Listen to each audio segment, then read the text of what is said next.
तो hello friends. अभी जो सबसे बड़ी खबर निकल करके आ रही है वो ये है। उत्तर प्रदेश के अंतर्गत राष्ट्रीय शिक्षा नीति 2020 के तहत किया जा रहा अपडेट। दूसरे और चौथे सेमेस्टर में अंग्रेजी की पढ़ाई होती थी है, ठीक है। तो यहाँ पर क्या होगा, अब इस पर संशोधन किया जा रहा है, ठीक है। बदलेगा डीएलएड डीएलएड का पाठ्यक्रम। जो इंग्लिश का पेपर होता है डीएलएड, जिसको बीटीसी कहते हैं, ठीक है, डिप्लोमा इन एलिमेंट्री एजुकेशन। तो यहाँ पर जो खबर निकल करके आ रही है पीएनपी की तरफ से कि द्वितीय और चतुर्थ सेमेस्टर की परीक्षाएं अप्रैल मंथ में होना है, अप्रैल के अंत में, ठीक है, ये तो है। पर इंग्लिश का पेपर बदलेगा। क्या बदलेगा इसमें? निबंध, कहानी और पत्र आदि लेखन, द्विभाषी शिक्षण के तरीके और फंक्शनल ग्रामर को पढ़ने के तरीके, यहाँ पर बदलाव किया जाएगा। प्रत्येक इकाई में कनेक्टिविटी, ठीक है, क्या होगा प्रत्येक इकाई में? एक्टिविटी बेस्ड लर्निंग से संबंधित क्रियाकलाप तथा अभ्यास पर विशेष फोकस किया जाएगा। प्रत्येक सेमेस्टर में प्रायोगिक कार्य जिसमें माइक्रो टीचिंग और एक्शन रिसर्च भी सम्मिलित किया जाएगा। पहली बार फोनेटिक्स, लिंग्विस्टिक, ध्वनि और भाषा के वैज्ञानिक अध्ययन का समावेश, ठीक है। बेसिकली फोनेटिक्स और लिंग्विस्टिक ग्रेजुएशन लेवल पर पढ़ाई जाती है, ठीक है। पर यहाँ पर इस चीज़ को इंक्लूड किया जाएगा, तो ये काफ़ी अच्छी बात है एक प्रकार से, ठीक है। इसके बाद है देखो, शिक्षक जो प्रशिक्षु हैं अंग्रेजी उच्चारण की बारीकियों से परिचित हो सकेंगे, ठीक है। मतलब हाँ, उच्चारण फोनेटिक्स में बेसिकली यही सीखते हैं हम कि कैसे बोलना है, कैसे प्रोनाउंसिएशन करना है, ठीक है। इसके बाद है रचनात्मक मूल्यांकन और योगात्मक मूल्यांकन के लिए प्रश्न पत्रों के ब्लूप्रिंट बनाने का तरीका, ठीक है। ब्लूप्रिंट उसका तैयार किया जाएगा। प्रत्येक यूनिट में विभिन्न प्रकार के प्रश्नों को भी सम्मिलित किया गया है जिनसे शिक्षक प्रशिक्षुओं का भी मूल्यांकन हो सकता है। फिर इसके बाद है देखो, पीएम ने भी अंग्रेजी के अच्छे ज्ञान पर दिया था जोर। उत्तर प्रदेश के 1 लाख से अधिक प्रसिद्ध जो बेसिकली प्राइमरी और जूनियर स्कूल होते हैं, यहाँ पर 30,000 माध्यमिक स्कूलों में भी अध्ययनरत कक्षा 1 से 12 तक के छात्र छात्राओं में अंग्रेजी के अच्छे ज्ञान को लेकर सरकार भी गंभीर है, ठीक है। सरकार गंभीर है क्योंकि जो इंग्लिश का स्तर है उत्तर प्रदेश में वो कहीं ना कहीं काफ़ी कमज़ोर है।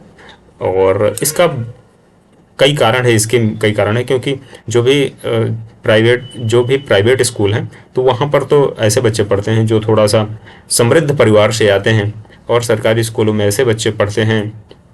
ये सच्चाई है कि जिन बच्चों के माता पिता शायद उतने सक्षम नहीं हैं, उतने शायद शिक्षा के प्रति जागरूक नहीं हैं, पढ़े लिखे नहीं हैं, घर परिवार में व्यक्ति उतना ध्यान नहीं दे पाते हैं, तो ऐसे जो फैमिली बैकग्राउंड के बच्चे हैं, पारिवारिक पृष्ठभूमि के बच्चे हैं, वो जाते हैं सरकारी स्कूलों में। और सरकारी स्कूलों में मास्टर साहब शायद उतना कई सारी जिम्मेदारियों के चलते उतना शिक्षा पर ध्यान नहीं दे पाते, इसलिए कहीं ना कहीं ये शिक्षा का जो स्तर है ये कम है, ठीक है।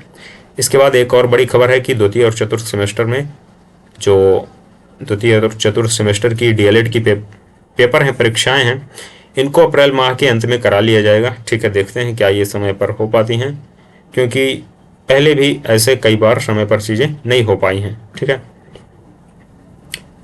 परिषदीय प्राथमिक विद्यालय में सहायक अध्यापक पद के लिए अनिवार्य डीएलएड पूर्व में बीटीसी को में अंग्रेजी विषय का पाठ्यक्रम 1 दशक के बाद संशोधित होगा। मतलब पिछले 10 साल से वही चल रहा है और तो खूब संशोधन हो जाता है, ये नियम वो नियम, ठीक है। किसी उसका नाम, शहर का नाम, ट्रेन का नाम, फलाने का नाम, ठीक है। पर इंग्लिश का पाठ्यक्रम जो कहते हैं 10 साल से चल रहा है, ठीक है। विशेषज्ञों ने नवीन पाठ्यक्रम तैयार करते हुए उसे वर्तमान परिदृश्य के अनुसार और प्रासंगिक बनाया है। नवीन पाठ्य सामग्री से प्रशिक्षु बेसिकली जो ट्रेनी होते हैं, ठीक है, जो प्रशिक्षण कर रहे होते हैं, दोनों को लाभ होगा। डीएलएड में अंग्रेजी विषय द्वितीय तथा चतुर्थ सेमेस्टर में पढ़ाया जाता है, सेकंड और फोर्थ सेमेस्टर में रहता है, ठीक है। वर्तमान पाठ्यवस्तु लगभग 10 वर्ष पहले तैयार की गई थी। ये सोचने वाली बात है, ठीक है, और इस पर विचार करने वाली बात है। ELTI के प्राचार्य डॉक्टर स्कंद शुक्ल ने बताया कि राष्ट्रीय शिक्षा नीति 2020 में भाषा के संबंध में दिए गए निर्देशों के क्रम में डीएलएड कोर्स में अंग्रेजी विषय के पाठ्यक्रम में परिवर्तन किया गया है। उच्च गुणवत्ता सुनिश्चित करने के लिए उसके संपादन अनुभवी विशेषज्ञों से कराया जा रहा है। इसका जो भी संपादन होता है, संपादन बेसिकली जो भी एडिटिंग मुझे लगता है होता है, तो और इसमें इलाहाबाद विश्वविद्यालय के प्रोफेसर भी शामिल हैं। वाह, तो ये काफ़ी अच्छी बात है। ठीक है, BHU के प्रोफेसर, दिल्ली यूनिवर्सिटी के प्रोफेसर, उनको भी शामिल कर लेना चाहिए।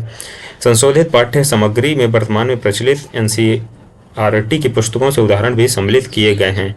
ठीक है, अभी तक SCERT की अनुमति के बाद नवीन पाठ्यक्रम सामग्री लागू की जाएगी। तो ये सारी चीज़ें हैं, ये है खबर, एक बड़ी खबर, और इसको आप देख लीजिए, पढ़ लीजिए। ठीक है, इस वीडियो में बस इतना ही। बने रहिए नवोदय एकेडमी के साथ। मेरा नाम है सत्येंद्र सिंह।